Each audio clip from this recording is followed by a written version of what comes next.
Saudara, jelang pendaftaran peserta Pilkada pada 27 Agustus mendatang, Partai Nasdem memastikan tidak akan mengusung Anies Baswedan di Pilgub Jakarta. Partai Nasdem memposisikan berada di pemerintahan dan bergabung dengan Koalisi Indonesia Maju. Hal ini disampaikan oleh Ketua Umum Partai Nasdem Surya Paloh yang menyatakan situasi yang sulit untuk mengusung Anies Baswedan di Pilgub Jakarta 2024. Selain memposisikan diri bergabung di pemerintahan, maka Partai Nasdem dipastikan akan merapat ke Koalisi Indonesia Maju yang akan mengusung Ridwan Kamil di Pilgub Jakarta. Anies barangkali kalian sudah tahu situasinya yang ada, ya kan?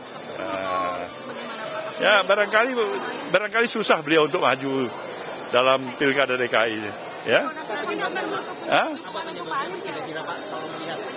Nah, coba tanya Pak Anies yang paling bisa menjawabnya.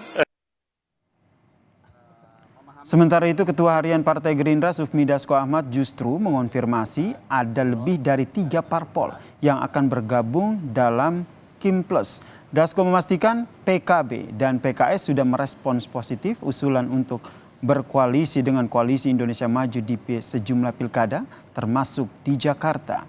Sementara itu untuk partai lain, saudara, komunikasi masih dilakukan. Meski demikian, Kim baru akan menyampaikan siapa calon gubernur yang akan diusung mendampingi RK di Jakarta pada 19 Agustus pekan depan. Kemungkinan besar kami akan bekerja sama seperti yang Mbak Zazil katakan, ada di beberapa daerah. Untuk Jawa Tengah, Jawa Barat, dan kemungkinan besar di DKI Jakarta. Kemudian ada opsi dari PKS akan bekerja sama dengan Kim. Kami sudah berapa kali memang berkomunikasi dengan PKS. Sempat ketemu nggak Bang sama Bang Dasko atau petinggi Gerindra lain dengan PKS? Ke PKS itu Pak Muzani yang beberapa kali berkomunikasi.